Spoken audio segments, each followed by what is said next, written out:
在战神4里，奎托斯的儿子阿特柔斯曾经这样问过他一句话：“你见过神吗？”当时听到这句话的奎托斯沉默了，他的思绪仿佛又回到了在希腊的那些日子。新入坑的单机玩家大多数或许只了解奎托斯杀光了希腊所有的神，但并不知道他究竟背负了怎样的仇恨和伤痛，才成为了玩家们所熟知的战神奎爷。所以今天我会用战神曾经的3部曲来给大家讲一讲奎托斯的故事。最初的奎托斯在斯巴达军中是一名最年轻的队长，而且他极度渴望更加强大的力量。一开始他只统领了50个斯巴达士兵，靠着自身强大的力量以及残忍的作战方式，奎托斯很快就在战场上赢得了一次又一次的胜利。他手下的军队也从50人扩张成了数以千计。虽然他深爱的老婆和女儿不想他一直身处战场之中，但是奎托斯依旧有着想要带领斯巴达征服世界的野心。直到奎托斯遇见了一支来自东方野蛮人的军队，在成千上万的野蛮人的进攻下，奎托斯所率领的斯巴达军队也仅仅只支撑了几个小时。在即将战死的时候，奎托斯大声地向战神阿瑞斯祈求，他愿意奉献自己的生命以及灵魂，希望战神阿瑞斯能够帮助自己消灭眼前的敌人。或许真的是奎托斯那不顾一切的呼救起到了效果，天空从中裂开，巨大无比的战神阿瑞斯浮现了出来，一个来自奥林匹斯的神就这样出现在了所有人的面前。阿瑞斯就这样救下了奄奄一息的奎托斯，帮助他杀死了所有的蛮族人，还让奎托斯成为了自己的仆人，并且将会把他打造成完美的战争机器。阿瑞斯赐予了他一把从冥王哈迪斯所在的冥府当中最邪恶的地方打造出的双刃，名为混沌之刃。装备上以后，混沌之刃的锁链将会同时灼烧肉体和灵魂，并且永远无法取下。这既是强大力量的代价，也是对奎托斯一个永久性的提醒他的命运已经被众神套牢。从这以后，奎托斯凭借着阿瑞斯赐予的力量和混沌之刃，以阿瑞斯的名义开始四处征伐，为他杀掉那些不信奉战争之神的人。但奎托斯却不知道自己的命运即将迎来最痛苦的阶段。他在一次帮助阿瑞斯摧毁智慧女神雅典娜神庙的时候，因为沉浸在杀戮欲望当中，奎托斯竟然亲手杀死了本不应该出现在雅典城的老婆和女儿，而造成这一切的真凶正是自己的主人战神阿瑞斯。阿瑞斯希望能把奎托斯打造成彻彻底底的杀人机器，而要做到这一切，就需要杀死仇人、无辜之人以及至亲之人。而让奎托斯杀掉老婆和女儿的阿瑞斯却不知道他已经彻彻底底触犯了奎托斯的逆鳞。奎托斯势必要让阿瑞斯付出代价。就在大火吞噬了神庙的时候，雅典城的先知对奎托斯施加了诅咒，他妻女的骨灰将会附着在他身上，永远无法抹去。斯巴达的幽灵这个名号也会伴随他的一生。自从奎托斯有了想要打破誓言的想法，妻女的幻象就会不断在脑海中出现，让他终日沉浸在伤痛之中。然而一个幽灵的出现为奎托斯指引了方向，只要他去德尔菲神殿寻找预言者亚历菲尔亚，就能找到真相。为了摆脱与阿瑞斯的誓言以及终日困扰自己的幻象，半信半疑的奎托斯踏上了前往德尔菲神殿的路。历经重重阻碍，奎托斯斩杀了无数怪物，并将3条巨蛇机关启动，打开了通往神殿的路。来到神殿，奎托斯遇见了贤者卡斯托尔兄弟。贤者见到眼前这个不带祭品甚至还蛮不讲理的凡人竟敢无视自己，于是立马伸手拦住了奎托斯的去路。但向奎托斯要祭品的人，他还是第一个。卡斯托尔随即扯掉衣服，将自己的弟弟露了出来，但奎托斯可不会在他身上浪费时间。一番激烈的大战过后，奎托斯直接将贤者卡斯托尔活活打死。见贤者的弟弟接管了身体，奎托斯直接抓住弟弟，砸穿了神殿的地面，就在半空中硬生生将连体的兄弟2人撕开，并一脚踩死了刚分手的弟弟。但预言者却被战斗波及，生命垂危。临死前，预言者告诉了奎托斯全部的真相。原来奎托斯一直以来所遭受到的幻象都是复仇女神所为，而这一切的起因要从一场比泰坦之战还要早的大战说起。在那场始于混沌的战争之中，复仇女神诞生，他们不归顺于任何一方，只为惩罚那些背叛誓言的人。而他们惩罚的第一个叛徒便是背叛了宙斯的百臂巨人埃盖翁。之后百臂巨人的身体被改造成了关押背叛者的监牢，成为了世人的前车之鉴。但随着时间的流逝，对权力的渴望逐渐侵蚀了复仇女神的内心。而此时已经密谋了多年的阿瑞斯准备推翻宙斯的政权，于是他与复仇女神结合，想要造出一个残忍无情的完美战士来完成他们的计划。不久后，他们生出了奥克斯，但奥克斯的体质却让他们失望透顶。于是阿瑞斯抛弃了这个儿子，开始寻找新的完美战士，而复仇女神则将看守誓约的任务交给了奥克斯。一直到奎托斯的出现，才让奥克斯对自己母亲的忠心产生了动摇。而一开始指引奎托斯的幽灵就是奥克斯，因为奎托斯正是被阿瑞斯选中的那个完美的战争机器。为了让奎托斯绝对的效忠自己，阿瑞斯和复仇女神为奎托斯打造了3滴血计划，分别是杀掉蛮族首领的敌人之血、不信奉阿瑞斯凡人的无辜之血，以及奎托斯妻女的至亲之血。而至亲之血无疑是触犯了奎托斯的逆鳞，他势必要让阿瑞斯付出代价，哪怕他是神。而奥克斯正是因为这残忍的3滴血计划，于是就前去询问亚历菲尔亚。随后亚历菲尔亚利用真实之眼帮助奥克斯看清了父母想要推翻奥林匹斯的阴谋。但警觉的阿瑞斯先一步派出复仇女神，抓住了想要前去警告宙斯的2人，并残忍地挖下了亚历菲尔亚的双眼，将真实之眼藏在了提洛岛的提灯里。而奎托斯想要打败复仇女神，解除与阿瑞斯的契约，就必须前往海对岸的提洛岛寻找真实之眼。得知真相的奎托斯再次踏上了寻求自由的道路。就在前往提洛岛的港口，奎托斯又一次遇见了想要帮助自己的奥克斯，但在奎托斯的眼里，奥克斯始终是复仇女神的人。于是他果断地拒绝了奥克斯的帮助，带着无尽的怒火，独自一人前往提洛岛。来到提洛岛，阿基米德为阿波罗建造的雕像已经损毁，而真实之眼就在雕像脚下的提灯之中。就在奎托斯快要靠近提灯的时候，周围的场景变化成了斯巴达的城市。一位斯巴达士兵出现，并希望奎托斯能够继续带领他们四处征战，但奎托斯直接识破了幻象，哪怕周围的场景变成了自己在斯巴达的家，他也毫不犹豫地冲了出去。见无法迷惑奎托斯，复仇三女神中的美基拉和提西弗涅随之现身，并立马召唤出了斯巴达军团的幻象。奎托斯没有丝毫犹豫，直接一击就将幻象全部击溃。随后他抓住一旁美基拉的头，朝着石柱就狠狠地撞了过去。见美基拉想反抗，奎托斯直接硬生生扯下了他的手臂。紧接着提西弗涅带着邪灵出现，救下了美基拉。奎托斯可丝毫不惧，他将混沌之刃猛地插进美基拉的身体，直接将它当做武器，朝着提西弗涅就砸了过去。此时突然出现的海怪却将提灯拖入到了大海之中。奎托斯现在已经顾不得这些，当务之急就是先要把提西弗涅给弄死。但复仇女神的大姐亚历克图却突然出现，并束缚住了奎托斯。复仇三女神也悉数登场。就在他们准备处置奎托斯的时候，奥克斯突然出现，就在三女神的眼皮子底下救走了奎托斯。脱离危险之后，奥克斯将自己用作保命的誓约石交给了奎托斯。经过了这件事，奎托斯也对他放下了戒备。为了寻找前往提灯的路，奎托斯历经重重阻碍，来到了雕像的上方，利用之前从贤者那里获得的响尾蛇护符，将时间倒转，恢复了雕像原本的模样。最终，奎托斯进入到了提灯的内部，并成功的拿到了真实之眼。可就在奎托斯准备离开的时候，失去了保命手段的奥克斯却被复仇三女神抓住，而奎托斯手里的真实之眼早就已经被调包。见这种情况，奎托斯立马冲上去想要抢夺，但一旁的提西弗涅趁这个机会操纵邪灵将奎托斯手中的誓约石抢走。而没有了誓约石的奎托斯自然无法挣脱大姐亚历克图的束缚。随后，奎托斯被复仇女神关押在了由百臂巨人身体打造的监牢之中。而在接下来的日子，他们将日夜折磨奎托斯，就连响尾蛇护符也被夺走，只为让他再度成为那个对阿瑞斯忠心耿耿的仆人。奎托斯的复仇之路就这样结束了吗？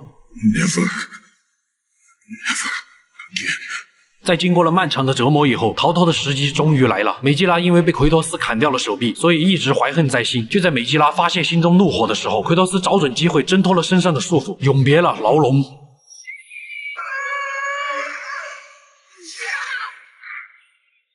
随后，气急败坏的美基拉想要借用百臂巨人的力量来对付奎托斯。美基拉将巨人的头颅感染，使他变成了一个彻底的怪物。然而，百臂巨人只不过是一具躯壳罢了。奎托斯顺着巨人被感染的手臂，用混沌之刃的锁链勾住了巨人头上的美基拉。靠近以后，直接将整把混沌之刃狠狠地插进了美基拉的胸口，反手再把他拽了下去。借着下坠的力道，奎托斯又再一次发动攻击，二人重重地砸在了地面。在美基拉的尸体上，奎托斯拿回了响尾蛇护符，而接下来要做的就是朝着剩下的2个复仇女神所在的神殿杀去。路上，他又从提西弗涅的邪灵身上夺回了奥克斯的誓约石，而复仇女神自然不会坐以待毙，他们制造了斯巴达国王为奎托斯册封大将军的幻象，但却被奎托斯一眼识破。This is Sparta!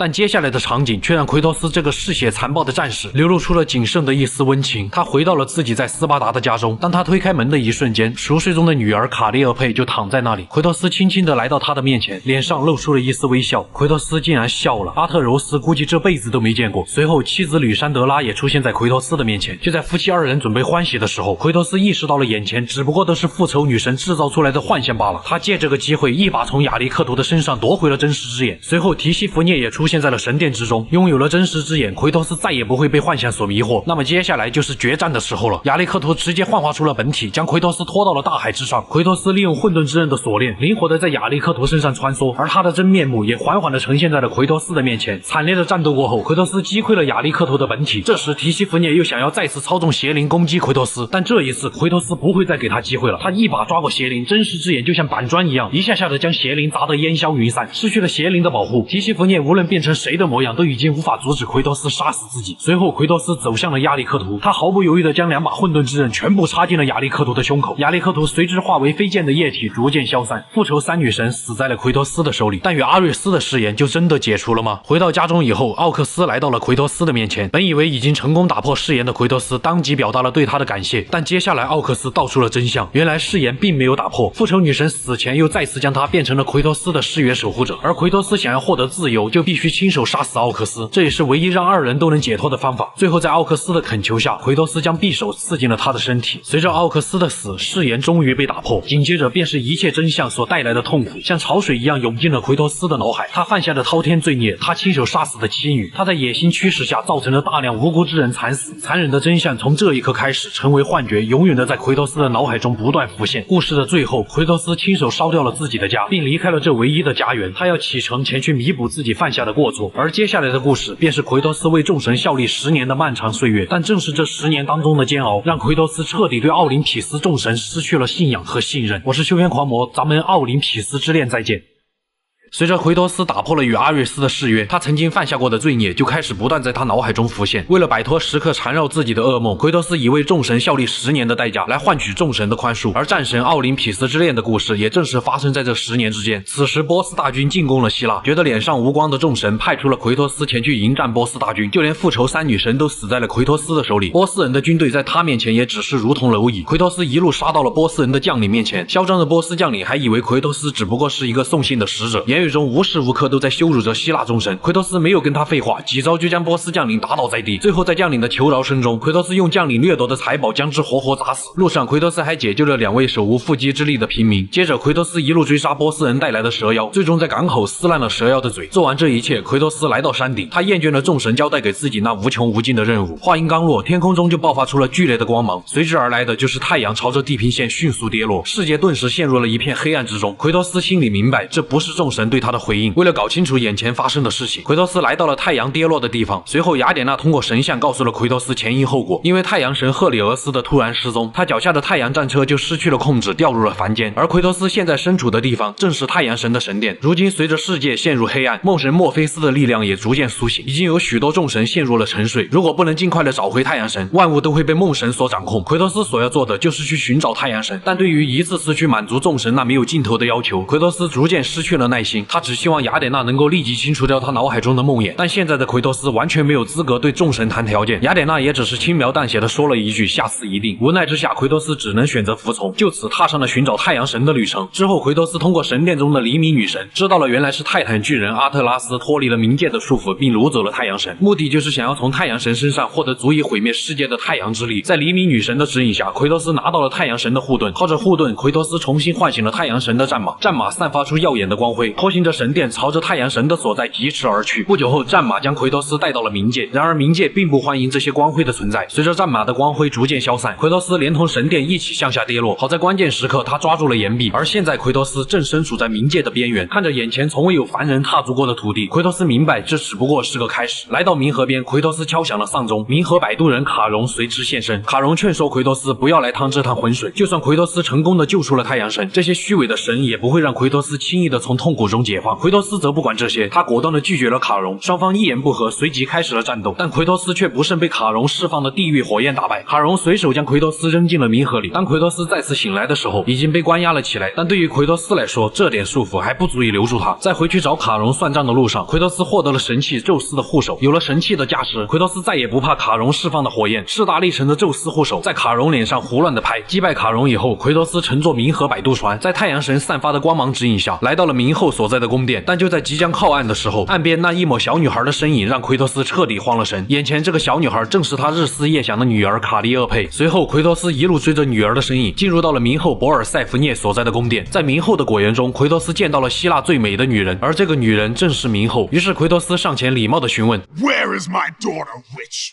冥后告诉奎托斯，他的女儿正平安地活在只有纯净灵魂才能前往的天坛乐土之中。随即冥后不慌不忙地讲述了自己的身世。原本是种子女神的博尔塞福涅，在年轻时被宙斯出卖的情况下，遭到了冥王哈迪斯的欺骗，被迫成为了他的妻子。再加上冥后误食了哈迪斯的石榴后遭到了诅咒，无奈之下他就必须每年跟哈迪斯在冥界中度过一段岁月，而四季也会随着冥后回到与离开冥界产生变换。眼前奎托斯可管不了这么多，他一心只想见到自己的女儿，而想要前往冥后口中的天堂，奎托斯就必须放弃自己的武器和力量，没有丝毫犹豫，奎托斯将混沌之刃丢向了遗弃树，将自己所有的力量和罪孽洗净。终于，他如愿以偿地见到了女儿，并且承诺再也不会离开女儿。本来温馨的场面却被冥后道出的真相所打破。原来冥后就是这一系列事情的幕后黑手，因为不满自己被宙斯出卖后嫁给了冥王，为了脱离凄惨的生活，她想要找回属于自己的自由。于是冥后和泰坦阿特拉斯联手，想要利用太阳神的力量毁掉世界的支柱。支柱一旦损毁，世界就将会重新陷入一片混沌之中，而世界支柱损毁，天堂也会随之堕落。奎托斯的女儿卡利俄佩则会魂飞魄散。如今奎托斯面临了两种选择，一种是和自己的女儿随着世界陷入混沌一起消亡，另一种就是阻止冥后，但他也会和女儿永远分别。奎托斯选择了后者，因为这是所有老父亲都会做出的选择，哪怕自己从此以后再也无法见到女儿，哪怕再次成为那个嗜血残暴的怪物，他也不会眼睁睁地看着女儿在痛苦和绝望中死去。奎托斯不敢再看女儿，而是在女儿一次次的挽留下，温柔地将她甩开。随后奎托斯将这片天堂里的灵魂全部杀死，拿回了自己的力量。带着痛失女儿的怒火，奎托斯追上并用混沌之刃勾住了冥后，二人一起朝着世界之柱飞去。而此时阿特拉斯也正在攻击着世界之柱。随后奎托斯便与冥后展开了最后的决战。战斗中，冥后一把抱住奎托斯，让他陷入了沉睡，想要趁这个机会让阿特拉斯攻击奎托斯。关键时刻，奎托斯躲过了致命的一击，他顺势跳上了阿特拉斯的手臂，将之前禁锢阿特拉斯的铁链牢牢地固定在了世界之柱上。在太阳神护盾和宙斯护手的加持下，最终冥后死在了奎托斯的手里，泰坦阿特拉斯也将永远地支撑着断裂的世界之柱。这也是连宙斯都感到残酷的赎罪方式。随着冥后毁灭世界的计划宣告失败，太阳神殿的光芒又再次照耀世界，梦神墨菲斯也回到了阴影之中，而奎托斯则会继续为众神服务的漫长生涯，直到他将整个奥林匹斯拖入无尽深渊的那一天。故事的最后，奎托斯从高处坠下，雅典娜和太阳神将他救下，并收走了他身上的神器。昏迷不醒的奎托斯此时所处的位置正是战神一中爱琴海边的悬崖，而奎托斯对阿瑞斯的复仇也将彻底拉开帷幕。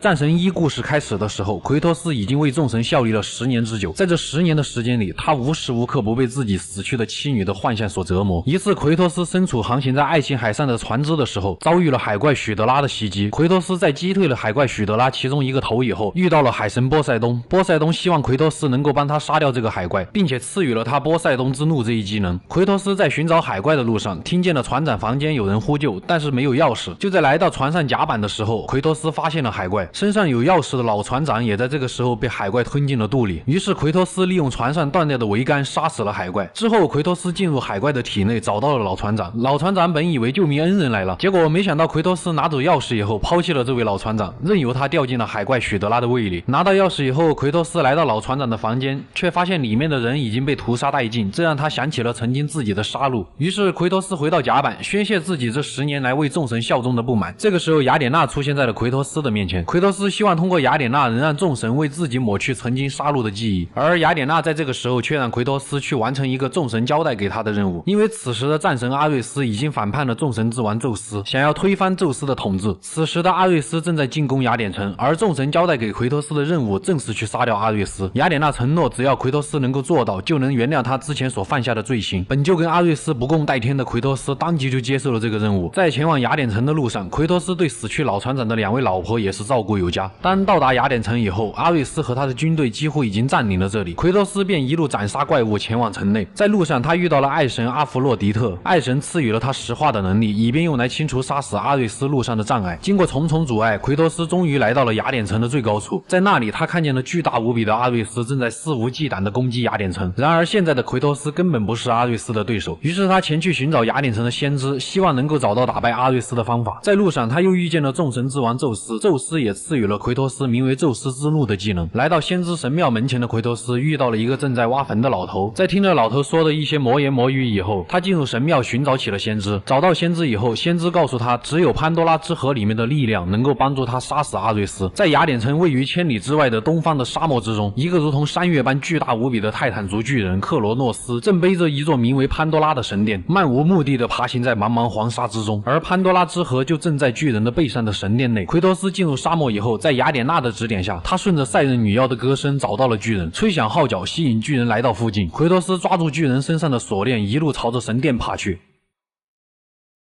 经过了3天，他终于爬到了神殿。在神殿门前，他遇见了一个正在焚烧尸体的守门人。守门人告诉奎托斯，所有妄图来到这里寻找潘多拉魔盒的人都会死在神殿内，最终被送往神殿门前焚烧。而他也是第一个前来寻找潘多拉之盒失败的人。奎托斯依旧坚定地进入了神殿。进入神殿以后，他遇见了月光女神阿尔特弥斯以及冥王哈迪斯。月光女神赐予了奎托斯一把阿尔特弥斯之刃，而冥王则赐予了奎托斯一个名叫哈迪斯军团的技能。经历过无数的敌人以及重重的机关之后，奎托斯打败了在神殿内的神兽机械牛头人，来到了潘多拉之盒的面前。可是这个时候，在雅典城的阿瑞斯也察觉到了奎托斯完成了挑战，于是他抓起旁边断掉的石柱，朝着千里之外的奎托斯就扔了出去。石柱从雅典城一路穿越茫茫沙漠戈壁，精准地贯穿了奎托斯的胸膛，将他牢牢地钉在了神殿的墙壁之上。阿瑞斯的手下就在奎托斯的面前拿走了潘多拉之盒，他也只能满怀愤怒和不甘地死去。奎托斯死后灵魂掉入冥界，在掉落的过程当中，他抓住了一个正攀附在巨大脊柱的人的身上。当奎托斯顺着这个人爬上去的时候，回头一看，竟然发现正是许久未见的老船长。老船长一看，人都傻了啊，怎么又是你？奎托斯只能含泪一记飞龙骑脸，将老船长踢了下去。在奎托斯经历过各种怪物的阻拦，以及走错一步就会跌入万丈深渊的刀山火海以后，终于看见了一根绳子从冥界上方出现。顺着绳子一路攀爬，他终于从一个坟墓里面爬了出来。而这座坟墓正是之前那个魔言魔语的老头说为奎托斯挖的坟。奎托斯询问这个老头到底是什么人，但是这个老头只说让他去杀死阿瑞斯，做到这一切，众神将会赦免他的罪过。奎托斯一路而上，来到了雅典城的最高处，看见了此时正手持潘多拉之盒的阿瑞斯。在越过了失魂沙漠，经历了潘多拉神殿无数的陷阱，甚至摆脱了哈迪斯的冥界之后，现在只有一件事情，那就是真正面对这位战争之神的时候了。趁着阿瑞斯正在对众神叫嚣的时候，奎托斯利用宙斯给的技能打掉了他手里的潘多拉之盒，并冲上去强行打开。顿时潘多拉之盒里的能量喷涌而出，这股能量让奎托斯变得跟阿瑞斯一样的巨大。纵使阿瑞斯用上全部的能力，也已经不是残暴著称的奎托斯的对手。就在这个时候，阿瑞斯利用神力制造幻术，将奎托斯拖入了幻境之中。在幻境里，他看见了自己已经死去的妻女。这个时候，一群怪物出现，想要杀掉他们。奎托斯在这个时候愤怒即将达到顶点，于是他拼尽了自己所有的能力，站在妻女面前，保护着他们不受到任何伤害。就在阻止了所有怪物的进攻以后，阿瑞斯直接收走了他手里的混沌之刃，并且当着他的面用混沌之刃再一次杀死了老婆和女儿。奎托斯的精神在这一刻几乎彻底崩溃。就在阿瑞斯想要结果他的时候，奎托斯终于清醒了过来，上去拿起众神赐予他的最后一件礼物，带着极致愤怒的战斗过后，一剑刺穿了阿瑞斯的咽喉。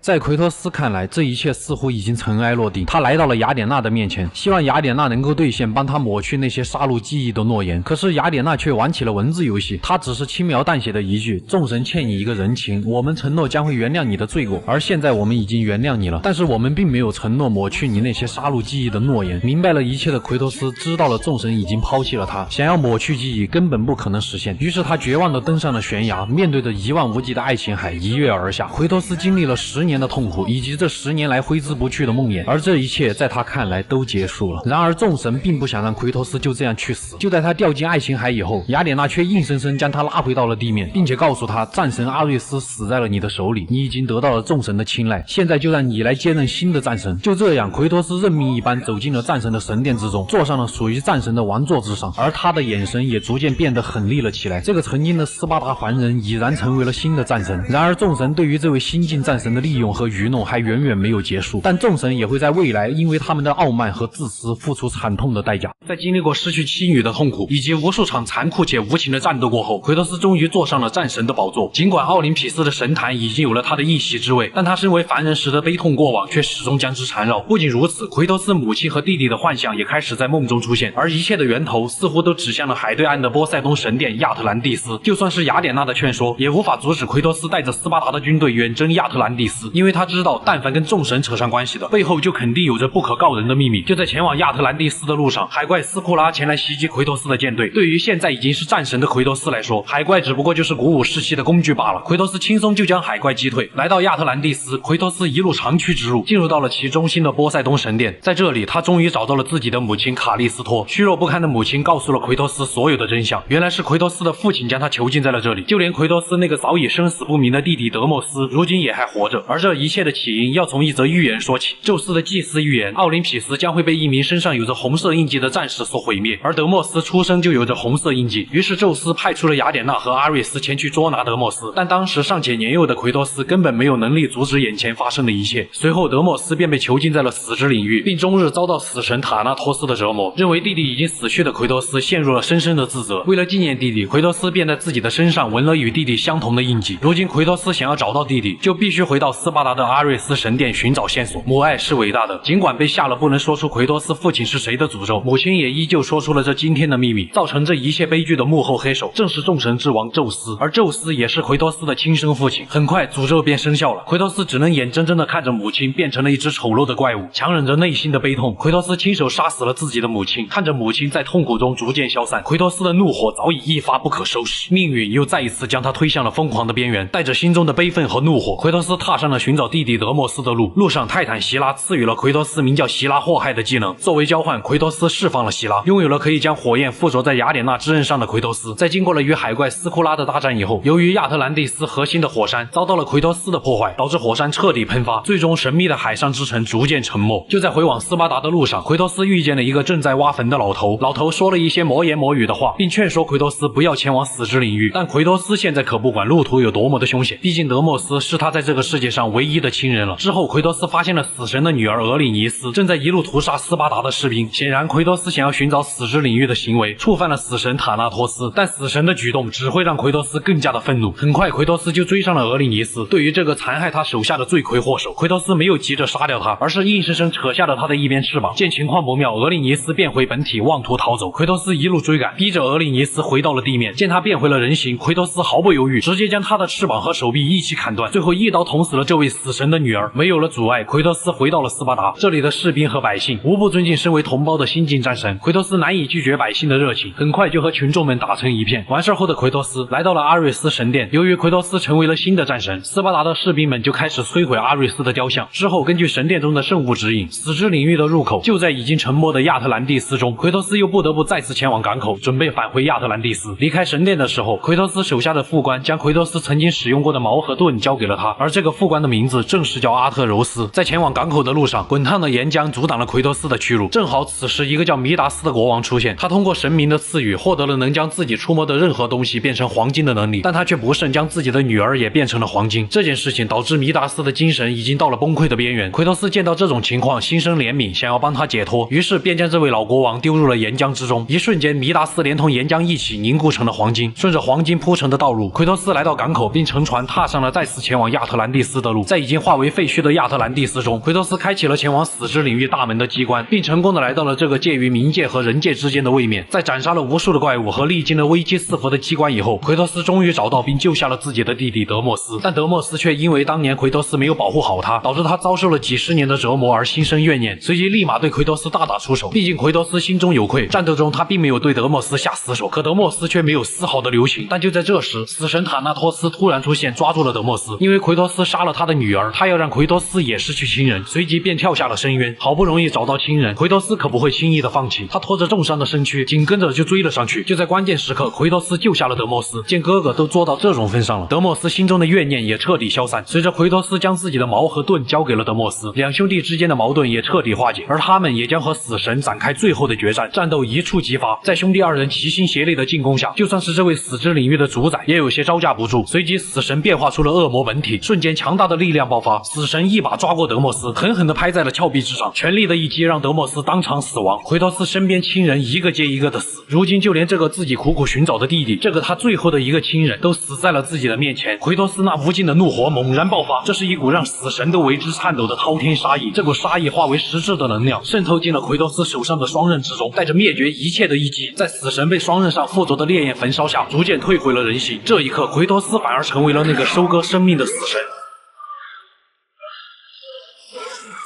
他缓步地走到重伤的死神面前，将他胸前的伤口硬生生撕开，反手将雅典娜之刃狠狠地插进了伤口之中。而死神仿佛在这一刻聆听到了灭绝的死寂，一阵光芒过后，死神彻底消亡。做完这一切，奎托斯将德莫斯放进了之前那个掘墓老头挖好的坟。在道别了最后一位亲人以后，奎托斯来到悬崖边，准备结束自己的生命。但是奥林匹斯众神欠下的血债必须有人清算。就在这个时候，雅典娜突然出现，告诉奎托斯，让他留有人性的人已经不复存在。现在奎托斯可以成为真正的神了，失去人性，失去很多，失去兽性，失去一切。临走前，奎托斯转身对雅典娜说道：“这件事情还没有完结，血债血偿，他会让奥林匹斯众神付出惨痛的代价。”故事的最后，掘墓人抱着奎托斯母亲的尸体出现，将他埋在了德莫斯的坟墓旁。而这个掘墓人正是宙斯。他缓缓地说道：“还差一个人。”此时已经坐在战神王座上的奎托斯缓缓地抬起了头，就算死，奎托斯也要拉着整个奥林匹斯为之陪葬。而战神2的故事就此正式展开。在奎托斯杀掉前任战神阿瑞斯以后，他得到了众神的认可，成为了新的战神。可在奎托斯的内心却根本不稀罕得到众神那微不足道的认可。他以战神的身份带领斯巴达士兵四处征战，只有通过战争才能给奎托斯的内心带来些许慰藉。但这也遭到了众神的不满。当奎托斯准备再次出发的时候，智慧女神雅典娜前来劝说奎托斯，因为奎托斯这样做只会让众神对他更加的不满。奎托斯却一意孤行，根本不在乎雅典娜是否帮助过自己。于是他降临罗德岛，帮助斯巴达士兵彻底攻占这座城池。面对战神之躯的奎托斯，守城的士兵根本没有丝毫的抵抗能力。就在这个时候，一只众神之王宙斯幻化的巨鹰出现，抽走了奎托斯身上的神力，并将神力转移到了太阳巨象之上。与此同时，获得神力的巨象动了起来，并且帮助起罗德岛攻击斯巴达的士兵。失去神力的奎托斯变回了正常人类大小，但他依旧有着强大的战斗力。就在他和巨象战斗的时候，宙斯将奥林匹斯之剑从神界扔下，并说让奎托斯将体内剩下的所有神力灌注到神剑里，就能获得强大的力量。尽管他并不希望得到宙斯的帮助，但他依旧选择了相信宙斯。在将神力全部灌注进神剑中以后，奎托斯拿起神剑进入到巨象的体内，摧毁了巨象的核心。在他从巨象身体里出来的时候，奎托斯开始对着奥林匹斯众神叫嚣。这一刻，狂妄自大占据了他的内心。但巨象在即将倒下的时候，给了奎托斯最后一击，将他拍成了重伤，而他手里的神剑也脱手掉在了地上。在奎托斯挣扎起身想要重新拿起神剑的时候，宙斯出现在了奎托斯的面前。因为奎托斯利用战神的神力带领斯巴达四处征战，这种行为已经让他们感受到了奎托斯对于众神的蔑视以及巨大的威胁。为了不再重演前任战神阿瑞斯的命运，宙斯拿起神剑贯穿了奎托斯的胸膛，并且回身一剑将斯巴达军队全部斩杀。当奎托斯再一次掉入冥界的时候，有着泰坦之母和大地之母之称的盖亚救下了奎托斯，并说自己目睹了奎托斯生命当中所有的历程。盖亚也会帮助奎托斯打败宙斯，而这一切的起因要从宙斯出生开始。泰坦一族的盖亚身为希腊最初的神明，生下了当时的众神之王克罗诺斯，也就是那个背着潘多拉神殿的泰坦巨人。因为他靠着杀死父亲才成为众神之王的经历，导致克罗诺斯害怕自己也会死在后代的手里，于是他吃掉了妻子生的每一个孩子。妻子不想再继续承受失去孩子的痛苦，便将刚出生的宙斯和石头调包瞒过了克罗诺斯。之后妻子将宙斯交给盖亚照顾至成年，而奶奶盖亚则对宙斯灌输了复仇的思想。然而这也导致宙斯背叛了所有泰坦族人，他带领现任的奥林匹斯众神开始推翻父亲克罗诺斯的统治，并且制造出了一把吸取天地精华的奥林匹斯之剑。强大的力量将泰坦一族全部流放到了冥界的最深处。宙斯也让父亲克罗诺斯背负着潘多拉神殿，永远的迷失在茫茫黄沙之中。因为奎托斯的出现，盖亚看到了奎托斯是最有希望推翻宙斯统治的人。为了能够重新恢复泰坦一族的地位，盖亚修复了奎托斯的伤势，并指引他去寻找命运三女神。找到命运三女神拥有的命运之门，就能通过穿越时间回到他被宙斯杀死的那一刻，而只有这个时候才有希望打败宙斯。重新回到人间的奎托斯骑上盖亚送给自己的天马，朝着命运三女神所在的创世之岛飞驰而去。而这场旅程也正式拉开了奎托斯的弑神之路。在路上，奎托斯经过泰坦巢穴的时候，天马被一个名叫提丰的泰坦巨人给抓住了。奎托斯只好开始寻找解救天马的办法。之后他遇见了创造人类的普罗米修斯，因为普罗米修斯将火种带到了人间，宙斯觉得凡人不配使用火，于是他将普罗米修斯绑在这里，每天被老鹰啄食内脏，第二天内脏又会恢复如初。奎托斯在普罗米修斯的请求下，帮他结束了这日复一日的痛苦。苦。奎托斯也在这个时候获得了名叫泰坦之怒的技能。回到提丰面前，奎托斯发动泰坦之怒，将提丰的手强行打开，救出了天马。之后，奎托斯经过拉克西斯神殿，在这里他遇见了雅典国王特修斯。特修斯见奎托斯已经变成了凡人，想要用战斗来确定谁才是希腊最强大的战士。在激烈的战斗过后，奎托斯用铁门硬生生砸死了这位雅典国王。在前进的路上，曾经的众神之王克罗诺斯出现，他赐予了奎托斯名叫克罗诺斯之怒的技能。在这之后，奎托斯甚至遇见了曾经被自己斩首的蛮族首领亡魂。蛮族首领靠着自己的实力，硬生生从冥界杀回到了人间，甚至得到了命运女神的青睐。为了一雪前耻，蛮族首领和奎托斯战斗了起来。就在两人打斗的时候，蛮族首领召唤地狱的亡魂帮助自己作战，但是却把之前奎托斯杀过2次的老船长召唤了出来。老船长出来一看啊，人都站不住了呀，怎么又是你呀？拳脚无情，刀剑无眼，老船长这下子是彻底被奎托斯给干没了。蛮族首领也被奎托斯抢过手里的大锤砸死。再次经过一路的战斗和解谜，奎托斯遇见了宙斯另外一个儿子博尔修斯以及天使伊卡洛斯。这两人都因为自己的话太多，导致一个被奎托斯挂在了铁钩之上，一个被硬生生扯掉了翅膀。之后，奎托斯遇见另一个泰坦之神阿德拉斯，他赐予了奎托斯名叫阿德拉斯地震的技能。阿德拉斯希望奎托斯能够帮助他从这里脱困，只要能出去就能帮助奎托斯打败宙斯。但是经过众神一次次的欺骗，奎托斯显然不会再相信这些虚伪的神了。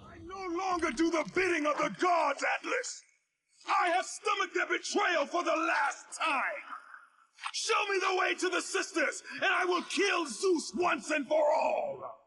在阿德拉斯的帮助下，奎托斯终于来到了命运女神所在的神殿。在神殿内，他见到了命运三女神。显然，命运女神不会帮助奎托斯杀掉宙斯。话不投机半句多，就在战斗的过程当中，命运女神将奎托斯拖入了他在跟阿瑞斯战斗的前一刻，想要直接破坏当时杀死阿瑞斯的那把巨剑。没有武器的他肯定会死在阿瑞斯的手下。在奎托斯的阻拦下，两个命运女神分别被奎托斯用手里的雅典娜之刃爆头，而命运交织大厅里面的最后一个女神，同样也被奎托斯用铁锥扎穿头颅死去。历尽千辛万苦，奎托斯终于进入到了命运之门，回到了自己被宙斯杀死的那一刻。宙斯非常诧异命运女神竟然会帮助奎托斯，而奎托斯只是淡淡的说三姐妹已经死了。明白过来的宙斯和奎托斯战斗了起来，两人在战斗的过程中互相抢夺奥林匹斯之剑。然而这种没完没了的打斗让奎托斯直接放弃了抵抗，他转过身去让宙斯了结自己。就在宙斯想要动手的时候，奎托斯转身抓住了他，然后扭断他的手臂，定住双手，将奥林匹斯之剑直接刺进宙斯的身体。眼看大仇即将得报，雅典娜却在这个时候冲了出来，阻止了奎托斯。看着宙斯想要逃走，奎托斯甩开了雅典娜，拿起奥林匹斯之剑对着宙斯就刺了过去。可是在这个时候，雅典娜却帮宙斯挡住了这一剑。宙斯趁着这个机会逃之夭夭。就在雅典娜临死前，他告诉奎托斯，宙斯之所以这么想杀死他，是因为恐惧，而这份恐惧来源于他的父亲克罗诺斯。因为奎托斯正是这位众神之王宙斯和一个凡人的私生子，所以宙斯害怕重演自己当初推翻父亲的历史。现在宙斯逃走，众神都将会是奎托斯的敌人，雅典娜就这样死去了。奎托斯此时已经不管谁才是他的父亲了。拥有着操控时间能力的他，再次来到了命运交织大厅，利用命运之门回到了泰坦一族和宙斯大战的那一刻。而见到奎托斯的盖亚低下了头，并对他说道：“我们一直在等你，斯巴达的幽灵。”奎托斯表示了自己想要和泰坦一族联手推翻宙斯的统治以后，他再次利用时间能力将泰坦一族拉回到了自己的时代。奥林匹斯山上，宙斯对众神商议着如何对付奎托斯。就在这一刻，大地开始震颤，奥林匹斯神殿正在剧烈的摇晃。众神来到神殿外向下看去，奎托斯正带着泰坦一族朝着奥林匹斯山上爬去。他已经在神的阴霾下苦苦忍受了漫长的时间。如果奥林匹斯众神想要阻止他的复仇，那么整个奥林匹斯都将会不复存在，属于神的时代是时候结束了。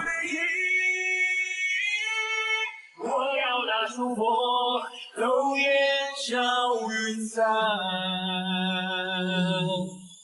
在古希腊，代表着神权的奥林匹斯山上，奎托斯站在大地之母盖亚的肩上，带领着泰坦一族朝着以宙斯为首的众神攀登而去。或许是因为在第一次泰坦之战中，这些高高在上的众神取得过胜利，于是他们丝毫不惧身形犹如山岳般大小的泰坦一族，纷纷从山巅跳下，率先发动进攻。伴随着海神波塞冬从山巅一跃而下，这场弑神之战彻底拉开了帷幕。波塞冬那渺小的身躯裹挟着千钧之势，重重地砸在了泰坦的身上，将泰坦拖入了大海之中。紧随而至的便是无数的触手从水面出现，众多泰坦被这些海怪触手一个接一个从峭壁之上拽下，大地之母盖亚更是差一点被这些触手穿透心脏。而此时站在盖亚身上的奎托斯也在拼命的为盖亚清退海怪，波塞冬更是在这关键时刻手持三叉戟出现在了盖亚的头顶。如今的奎托斯可是有着一身这些众神曾经赐予他的神力，在为盖亚解决了身上的海怪以后，奎托斯跳上了盖亚的手臂，盖亚那犹如山岳般的拳头直接砸在了波塞冬幻化的神像之上。奎托斯抓住这个机会，将波塞冬的身体从神像之中拽了出来，失去了神力的神像也随之消散。就在刚刚还叫嚣着这是奎托斯最后一次蔑视神的波塞冬，现在就像一滩烂泥一样瘫在地上。奎托斯没有丝毫怜悯，直接对波塞冬展开了游戏界真正意义上的第二人称殴打。不可一世的海神波塞冬最终被奎托斯戳瞎双眼，扭断脖子以后扔进了大海之中。随后波塞冬的身体化为一股能量，100丈高的巨浪瞬间席卷了无数的山峰，无数的村落被掩埋在海水之中。但奎托斯丝毫不在乎这场因他是神而引发的灾难，他眼里只有对宙斯那无尽的杀意。随后奎托斯在盖亚的帮助下来到了山巅的神殿之中，如今那些自命不凡的众神几乎都死在了奎托斯的手里，掌管命运的三姐妹也拿奎托斯没辙。那接下来就是干掉宙斯的最好时机，但宙斯毕竟是掌管众神的神王，见奎托斯如此嚣张，宙斯也再也无法容忍奎托斯的行为，于是他直接凝聚出了威力无比强大的雷电，仅仅只一招就几乎将盖亚的手臂击穿。奎托斯和盖亚也因此朝着冥界跌落。可就在两人勉强攀附在悬崖上的时候，盖亚却直接说道，奎托斯只不过是他们泰坦一族与宙斯争夺神权路上的一颗棋子而已。最终奎托斯只能继续朝着奥林匹斯山下的冥界跌落。就这样，他又一次死在了神的利用之下，但他可不会就这样甘心的去死，无论付出什么样的代价，他势必要将奥林匹斯夷为平地。之后跌入冥河的奎托斯在片刻之间体内的神力枯竭，背上的雅典娜之刃沦为废铁。就在奎托斯艰难的爬上岸以后，雅典娜的灵魂出现在他的面前，随后雅典娜竟然以自己死后看见了他以往看不见的真理作为理由，将奎托斯手里失去神力的双刃改造成了恶名昭著的流亡剑，并且对奎托斯说道，想要干掉宙斯就必须摧毁奥林匹斯圣火。就这样，奎托斯在雅典娜的帮助下开始了一场从冥界杀回奥林匹斯的道路。路上奎托斯遇见了火神赫菲斯托斯，火神正是因为奎托斯之前打开了潘多拉魔盒，才被宙斯一怒之下囚禁在了冥界，而潘多拉魔盒正是由这位火与工匠之神打造，并且一开始宙斯将人类的所有虚伪、贪婪、痛苦、嫉妒等邪恶情绪以及一股神秘的力量封印在了魔盒里。为了这些力量不会再次被散播到人世间，宙斯就打算将魔盒放在奥林匹斯圣火之中，而这种圣火是任何人都无法触碰的。但圣火孕育出了一个名叫潘多拉的小女孩，也只有这个小女孩能够熄灭圣火。然而火神却因为和潘多拉建立起了父女情，不想失去爱女的火神就让宙斯把潘多拉魔盒放在了另一个绝对安全的地方，而这个地方正是宙斯的父亲克罗诺斯的背上。可魔盒最终还是被奎托斯所打开。当奎托斯打开魔盒的那一刻，里面的所有邪恶情绪都被释放了出来，而那股神秘的力量也随之消失不见。随后宙斯以及众神就被这些邪恶情绪影响，才会让宙斯觉得奎托斯会推翻自己的统治，最后在罗德岛设计杀掉了奎托斯。可让宙斯没想到的却是奎托斯的潜力超乎了他的预料。回到冥界这边，奎托斯在经历了无数的战斗和机关陷阱以后，终于来到了冥王哈迪斯的面前。然而哈迪斯却先下手为强，想要用锁魂钩强行勾出奎托斯的灵魂，但在奎托斯看来，区区冥王而已，根本无法阻挡他复仇路上的脚步。奎托斯直接硬生生拉回了自己的灵魂，反手夺过他手里的锁魂钩，强行勾出了冥王的灵魂。冥王一死，刹那间整个冥界大乱，所有妖魔鬼怪发疯似的涌入人间。而现在的奎托斯要做的就是跟着这些鬼魂回到人间，完成他的复仇。奎托斯再一次回到奥林匹斯山，在半山腰，奎托斯碰巧遇见了盖亚。盖亚见到奎托斯，本想辩解自己刚刚的行为，但奎托斯可不管那么多，既然你是下棋的人，那么我就是负责斩断棋盘的怪物。于是奎托斯毫不留情的直接将盖亚仅剩的手筋挑断，将盖亚送入了冥界。紧接着奎托斯见到太阳神赫里俄斯正在和泰坦交手，泰坦那几乎撕破空间的一掌将太阳神狠狠地拍到了悬崖之上。奎托斯趁这个机会来到太阳神面前，重伤的赫里俄斯见到眼前这位杀神已经没有了半点的傲气，连忙求饶，并且声称只要奎托斯跳入奥林匹斯圣火就能获得其中的力量。可笑的是，火神早在之前就已经告诉了奎托斯圣火不能触碰，这些所谓的神的虚伪一时间展露无遗。没有丝毫犹豫，奎托斯直接抓起太阳神的头，活生生给他扯了下来。顿时天空被乌云所笼罩，陷入了无尽的黑暗之中。这位象征着让光明普照大地的神明，最终也不过成为了奎托斯手里的手电筒。而下一个便是代表着商业畜牧业的神赫尔墨斯。行动敏捷的赫尔墨斯不断地对着奎托斯言语羞辱，但常在河边走，哪有不湿鞋？赫尔墨斯因为自己的大意被奎托斯抓住。既然赫尔墨斯觉得自己是奥林匹斯第一块，那么奎托斯也不介意一刀刀将他的鞋给拔下来。随着赫尔墨斯的陨落，一股带着瘟疫和疾病的力量被散播到人世间。奎托斯穿上赫尔墨斯的鞋，继续朝着山巅前进。就在前进的路上，他遇见了神后赫拉，也就是宙斯的妻子。随后赫拉放出了大力神海格力斯，海格力斯本身就嫉妒奎托斯，斯，于是他想趁这个机会干掉奎托斯，然后接替奎托斯战神的位置。可战神岂是你想当就能当的？奎托斯二话不说，直接夺过海格力斯手里的拳套，将他按在地上疯狂摩擦。奎托斯双拳那庞大的力量，直接将海格力斯的头连同地板一起砸穿。不可一世的大力神最后就这样和下水道的垃圾融为一体。随后奎托斯顺着下水道来到了海神的宫殿，已经杀疯了的奎托斯为了离开这里，直接用波塞冬女儿的身体卡住了机关，海神的女儿也随着机关的启动一命呜呼。之后奎托斯在一处寝宫遇见了爱与性之神阿弗洛狄特，见爱神比较懂事，奎托斯索性就放过了他。完事后的奎托斯穿过寝宫的传送门，又再一次来到了火神所在的地方。顺带提一嘴，爱神是火神的老婆。在二人的交谈中，火神意识到奎托斯好像正在寻找那个叫潘多拉的小女孩，但本想跟奎托斯拼命的火神却突然变脸，表示可以为奎托斯打造出一把强大的武器，但需要去冥界的最深处寻找一种叫石奇的材料。然而就在奎托斯寻找石奇的路上，宙斯的父亲克罗诺斯竟突然出现。心里有感应的克罗诺斯此时已经知道奎托斯背叛了盖亚，于是他直接一口将奎托斯吞了下去。奎托斯可不会就这样束手就擒，他一路顺着克罗诺斯的食道向下滑去。当克罗诺斯感觉到腹部的疼痛的时候，奎托斯已经划开了他的肚子，并拿到了石奇。一不做二不休，奎托斯来到他的头顶，将奥林匹斯之剑整个插了进去。就这样，曾经的众神之王也死在了奎托斯的手里。之后拿到石奇的火神为奎托斯打造出了一把复仇胸鞭，可就在他见奎托斯分心的时候，直接试图用雷电偷袭。但奎托斯岂是那么好杀的？只见他轻松的就解开了雷电的束缚，干脆就用火神面前的铁锥将其杀死。在之后寻找潘多拉小女孩的路上，神后赫拉一直缠着奎托斯不放，忍无可忍之下，这位神后也被奎托斯一把掐死。随之而来的便是人间的植物逐渐枯萎。为了找到潘多拉，奎托斯进入迷宫，一路斩杀无数怪物，破解各种谜题，终于找到了潘多拉。或许是因为奎托斯有过自己的女儿，就在离开迷宫二人相处的这段时间里，奎托斯逐渐对潘多拉产生了父女之情。不过小女孩作为一把能够熄灭圣火的钥匙，也就是说她只能用生命去熄灭圣火。就在这一刻，奎托斯犹豫了，他抓住了潘多拉的手，但潘多拉却挣脱了奎托斯的手，义无反顾地朝着圣火跑去。可宙斯却在这个时候挡住了潘多拉的去路，并且直接将潘多拉甩了出去。仇人见面分外眼红，奎托斯直接就和宙斯战斗了起来，二人打得难解难分，神殿更是在他们的战斗下逐渐崩塌。而潘多拉这时也抓住机会，再次向着圣火奔去。就在关键时刻，奎托斯再一次抓住了潘多拉，但宙斯却在一旁对奎托斯说道：“别再像失去你的家人一样失去潘多拉。”听到这句话，奎托斯彻底愤怒了，他松开了抓着潘多拉的手，发了疯似的朝着宙斯冲去。一阵光芒过后，潘多拉随着圣火烟消云散。奎托斯打开了魔盒，可是魔盒里面却空无一物。见到眼前的场景，宙斯更是忍不住嘲讽道：“在你追寻一切、牺牲了一切之后，原来不过又是另一场失败而已。”听到这话，奎托斯那无尽的怒火再一次爆发，他一路追着宙斯来到了奥林匹斯之巅。那么接下来便是最后的决战了。就在奎托斯使尽浑身解数和宙斯展开战斗的时候，盖亚却硬生生从冥界又一次爬了回来，并且想要将二人捏死在手中。奎托斯借这个机会，直接顺着盖亚肩膀的破洞进入到了他的体内。就在奎托斯想要破坏掉盖亚心脏的时候，随后赶来的宙斯又再一次和奎托斯站在了一起。经过了极其惨烈的战斗之后，奎托斯拿起奥林匹斯之剑，将宙斯连同盖亚的心脏一起刺穿，致命的一击让盖亚的身体彻底的支离破碎。一切就这样结束了吗？然而众神之王并不是那么容易就能杀死的。就在奎托斯从他身体里拔出神剑的那一刻，宙斯的灵体突然出现，直接把奎托斯拖入到了幻境之中。而在这片无尽的黑暗里，奎托斯又再一次看见了他妻女死在自己手上的那一幕。就在奎托斯精神几乎彻底崩溃的时候，潘多拉出现了。这个小女孩用她最后的一缕残魂，唤醒了当初潘多拉魔盒中那股沉睡在奎托斯体内的神秘力量。随着奎托斯的苏醒，宙斯的灵体也回到了肉体中。奎托斯干脆直接扔掉了手里的流亡剑，用拳头一拳一拳地砸在宙斯的脸上，直到鲜血染红了眼前的一切，直到精疲力尽。压抑在奎托斯心中多年的仇恨，在这一刻全部得到了宣泄。众神之王宙斯陨落了，整个世界也随之陷入了一片混沌之中。完成复仇的奎托斯看着满目疮痍的希腊世界，心中留下的只有内疚和空虚。可就在此时，雅典娜出现了，她让奎托斯交出潘多拉魔盒里面那股神秘的力量，但奎托斯却说盒子里面是空的。得知这个消息的雅典娜瞬间明白了一切，原来早在魔盒被奎托斯打开的那一刻，那些邪恶的负面情绪早就将包括雅典娜在内的众神侵蚀，其中另一股神秘的能量则是可以战胜一切邪恶的强大力量，而这种力量就叫做希望。但希望之力早在奎托斯第一次打开魔盒的时候就已经被他吸收，直到最后因为潘多拉的帮助才唤醒了奎托斯体内的希望之力。雅典娜就是想借助奎托斯的手来获得这股力量，而奎托斯则能借助这股力量完成复仇。这一场弑神之战的幕后黑手也正是雅典娜。奎托斯终究还是逃不过被当作棋子的命运，但在如今的奎托斯看来，希望之力、雅典娜、众神都对他已经不重要了，而没有神对他才是最重要的。奎托斯拿起奥林匹斯之剑，毫不犹豫刺进了自己的胸膛，一瞬间希望之力从奎托斯的体内喷涌而出。他的复仇让世间陷入了混沌，让人间遭受了苦难，那么他就用体内这股希望之力抛洒向世间，把希望还给人间。战神3部曲最终以奎托斯的死结束了希腊的神权，但就在多年以后，一位沉默寡言的文盲老父亲却出现在了属于北欧的土地上，并与自己的儿子踏上了新的旅途。属于战神的故事还远远没有结束。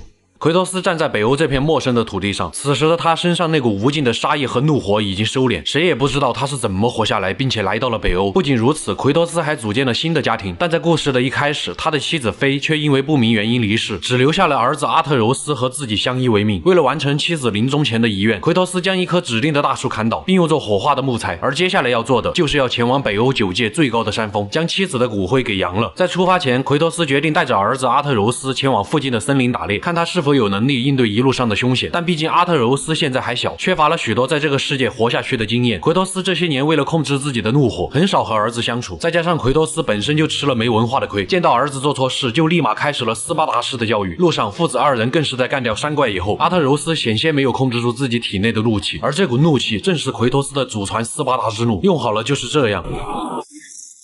没用好就是这样。奎托斯见儿子还并没有能力应对一路上的阻碍，就带着儿子回到了家，准备过了年再说。但一位不速之客的到来却改变了奎托斯的计划。一开门，这个陌生人就开始嫌弃奎托斯太矮。尽管这个瘦巴巴的老爷们来者不善，奎托斯还是压抑住了心中的怒火，只是客气的让他给爷滚。但陌生人却直接一拳将奎托斯打飞了几十米远。奎托斯这才意识到本地的神也太不礼貌了，于是立马和陌生人战斗了起来。但如今的奎托斯已经不再像是那个残暴嗜血的斯巴达战士了。最终在2人心满意足的打烂了一片小山以后，奎托斯扭断了陌生人的脖子。陌生人走得很安详，情绪非常稳定。相比于之前死在奎托斯手里的那些希腊众神，可以算是生得无痛，死得轻松了。奎托斯拖着因为战斗而疲惫不堪的身躯回到家中以后，他意识到这里已经不能待了，于是带上还未准备好的儿子，开始了前往9界最高山峰的路。就在父子2人来到一处高地后，他们发现原来是包裹住森林的防御符咒已经失效，才导致陌生人和大批怪物来到这片森林。看来是因为奎托斯当时砍掉的树的关系，而这棵树正是妻子生前指定的。带着心中的疑惑，父子2人继续踏上了旅途。路上他们认识了矮人铁匠布洛克以及布洛克的兄弟辛德里。本来奎托斯并不是很相信这些陌生人，但奎托斯手上那把妻子留下来的利维坦之斧正是由铁匠2兄弟所打造。最后2兄弟把售后给包了，奎托斯才勉强把斧子交由他们升级改造。再次前进的路上，父子2人因为一头野猪认识了一名叫弗利亚的神秘女巫。借阿特柔斯出门采药的机会，弗利亚对奎托斯坦白，他已经看出了奎托斯是一个外来的神。然而在北欧这个国度并不欢迎外来的神。奎托斯一听有点坐不住了，他才不会管这些神会怎么样，只是不想让儿子现在知道自己神的身份。弗利亚很懂事，并没有告诉阿特柔斯这件事情。在父子临走前，弗利亚还为2人施加了隐藏行踪的印记。再次启程，奎托斯带着儿子乘船来到了9界之湖。根据湖中雕像的指引，奎托斯将利维坦之斧丢进了湖中，紧接着湖面开始了剧烈的震动，世界之蛇耶梦加德从湖中浮现了出来。